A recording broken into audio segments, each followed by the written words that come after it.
Assalamualaikum warahmatullahi wabarakatuh. Baiklah, untuk pertemuan kita kali ini untuk mata kuliah Kimia Farmasi, kita akan membahas secara singkat mengenai hubungan struktur aktivitas obat-obatan kardiovaskuler.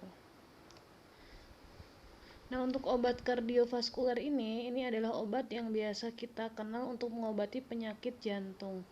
Nah, dari pengobatan untuk penyakit jantung ini nanti akan ada efek-efek yang muncul setelah pengobatannya.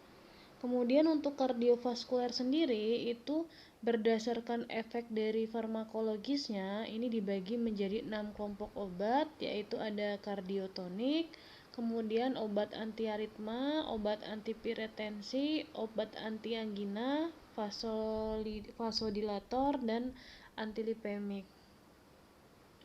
Nah, ini untuk 6 golongan obat ini nanti akan kita bahas lebih lanjut. Jadi, untuk tujuan kita kali ini untuk hubungan struktur aktivitas obat-obatan kardiovaskuler ini membantu kita untuk memahami struktur obatnya sehingga kita bisa menganalisis untuk obatnya ini.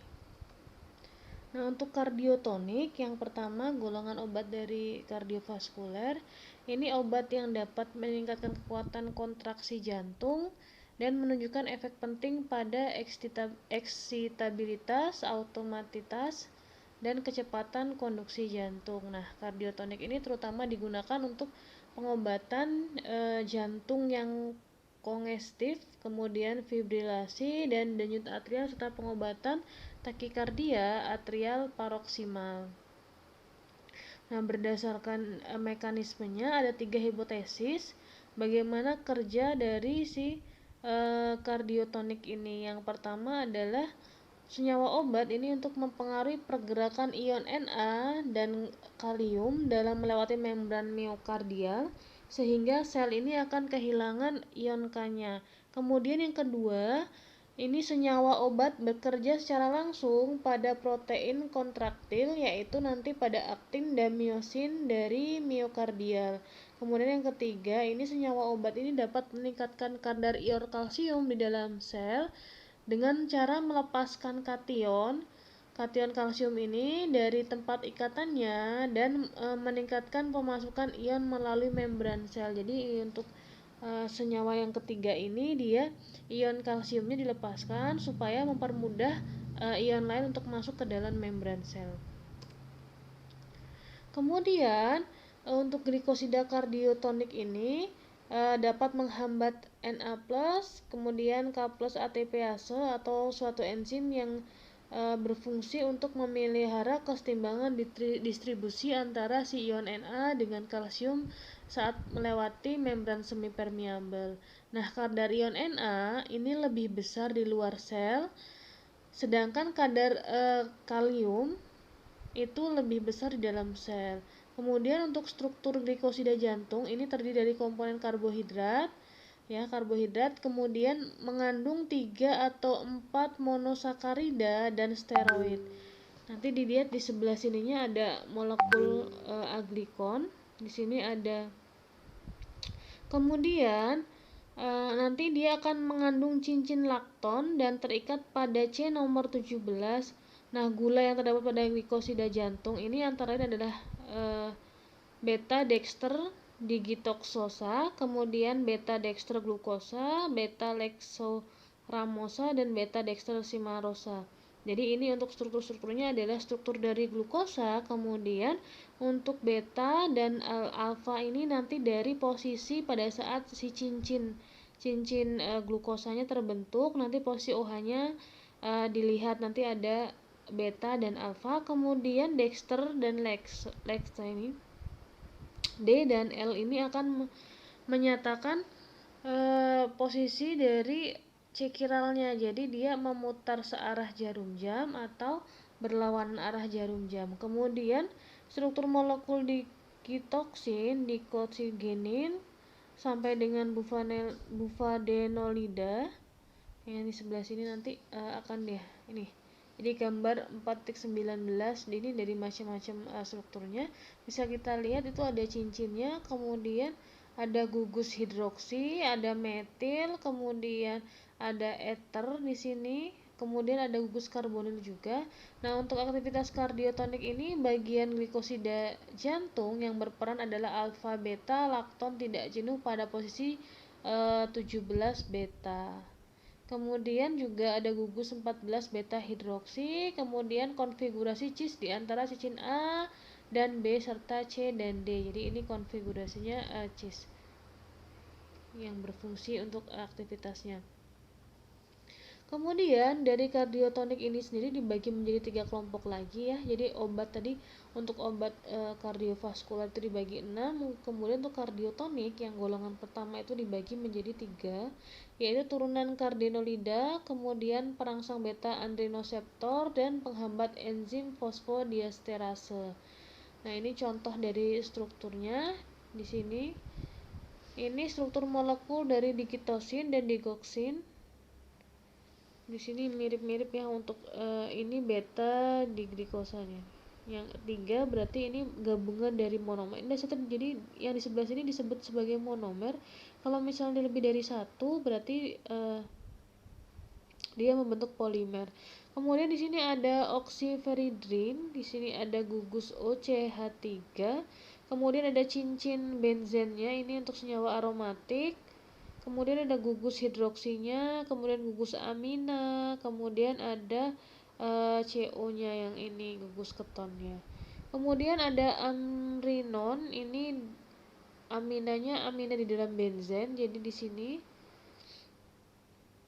amrinon, kemudian ada gugus keton, kemudian ada amina sekunder, kemudian amina primer sampai dengan amina tersier yang sebelah sini.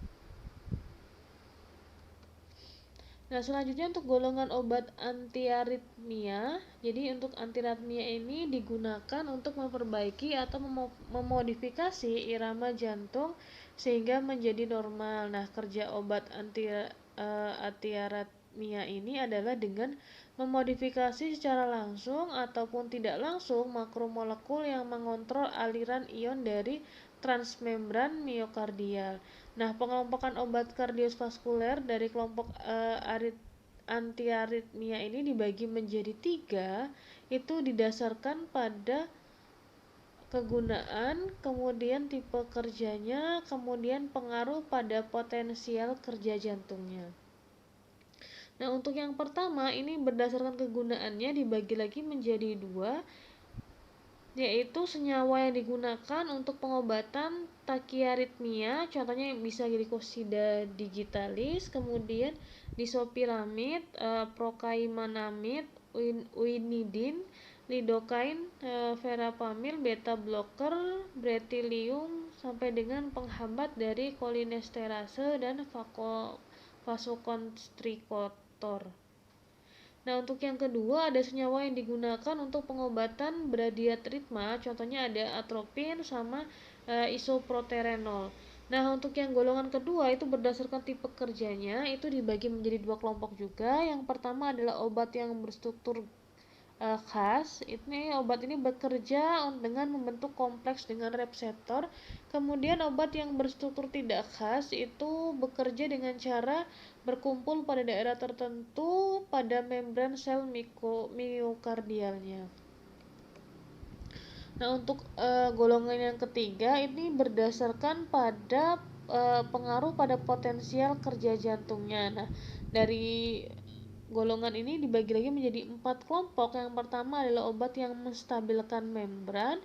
Ini contohnya adalah struktur dari molekul prokanamid, lidokain, disopiramid, quinidin, dan prechmaulium.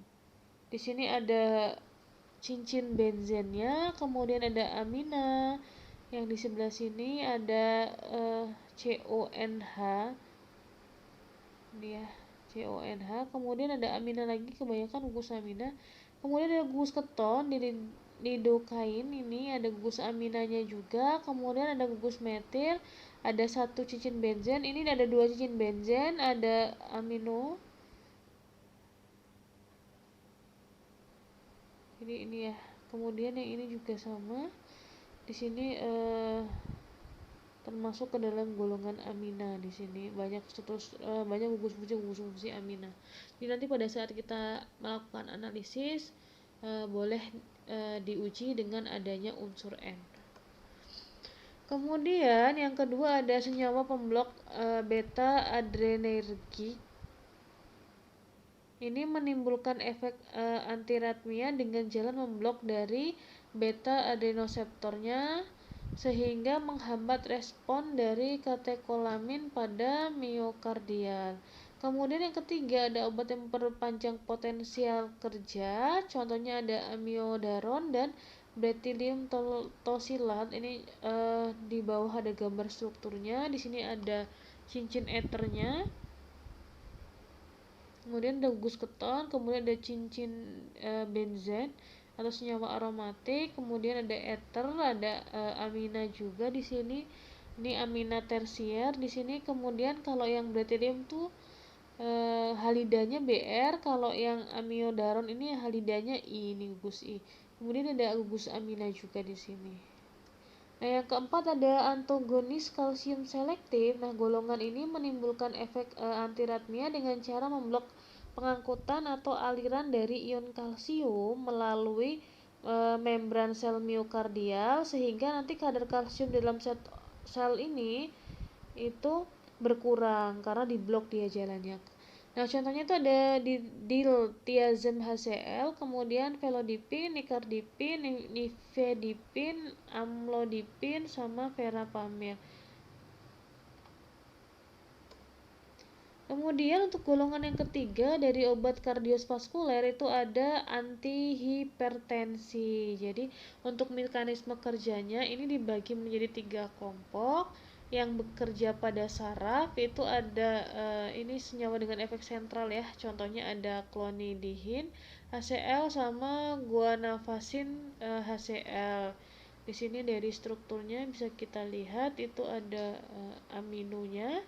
Kemudian ada cincin benzen, ada yang terikat ini aril halida ya menyebutkannya kalau yang seperti ini karena ada gugus halogennya. Kemudian ini juga ada aminanya, amina primer. Kalau yang ini kalau yang di sini dia aminanya amina sekunder. Kemudian ada gugus keton juga. Kemudian di sini ada aril halida juga. Nah, yang B ini ada dengan efek sentral dan perifer. Contohnya ada reserpin di sini.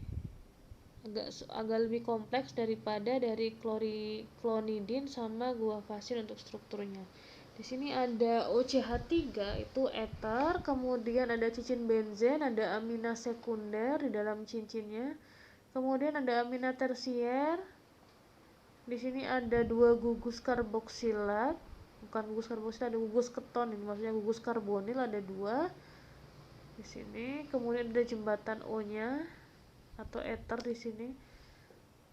Nah, yang D ada senyawa yang memblok pada transisi saraf efektor. Ini contohnya ada guanetidin dan debisoquin. Nah, untuk strukturnya seperti ini. Berbeda di ikatan dari sininya ya. Kalau biasanya di yang tadi untuk struktur obatnya ini C-nya C rangkap 2O, ini C rangkap 2N yang di sebelah sini. Kemudian untuk senyawa penghambat monoamin oksidase, ini contohnya ada pargilin sama oktopamin. Ini contohnya seperti ini.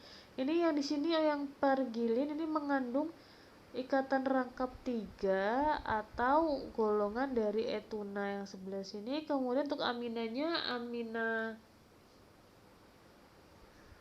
tidak ada hal lagi ya, jadi amina tersier. Kemudian untuk oktopamin ini ada gugus OH-nya.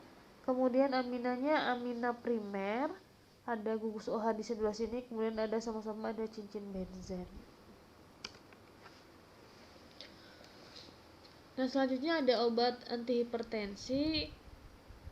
Ini mekanisme kerjanya itu dibagi menjadi senyawa pemblok beta adrenergik, kemudian pemblok alfa adrenergik, kemudian ada vasodilator arteri, kemudian ada vasodilator vena dan arteriola, kemudian ada antagonis kalsium selektif yang di sini. Ini contoh-contoh untuk obat antihipertensi. Di sini dari strukturnya kita lihat kalau gunadozin ini hanya sampel ya, ini propana kalau di dalam senyawa hidrokarbon. Kemudian terazozin ini juga ether, tapi ether di dalam senyawa siklo gitu, yang siklik bentuknya. Kemudian progazin ini terdapat cincinnya terdapat ikatan rangkap 2 dari bedanya yang dari terazozin ini. Kemudian tuh doxazozin ini berbeda dari strukturnya. Kalau yang prozazozin dan terazozin itu cincinnya cincin C-nya C5, kalau untuk doxazozin ini cincinnya cincin C7, yang ini satu cincin ini cincin C8, C6 maksudnya. Jadi ini ada 6 karbonnya. Nah, kemudian yang ketiga ada antihipertensi yang mekanisme kerjanya humoral. Nah, ini berhubungan dengan kerja obat sebagai antagonis dari angiotensin. Nah, untuk senyawanya ini contohnya adalah senyawa penghambat ACE atau AC, ini seperti captopril, kemudian enalapril, lisinopril. Nah, tetapi ini memberikan efek samping ya untuk obat-obatannya. Kemudian untuk yang B ada senyawa antagonis reseptor AT1 angiotensin 2. Ini bekerja secara selektif sebagai antagonis dari reseptor AT1 dengan angiotensin 2.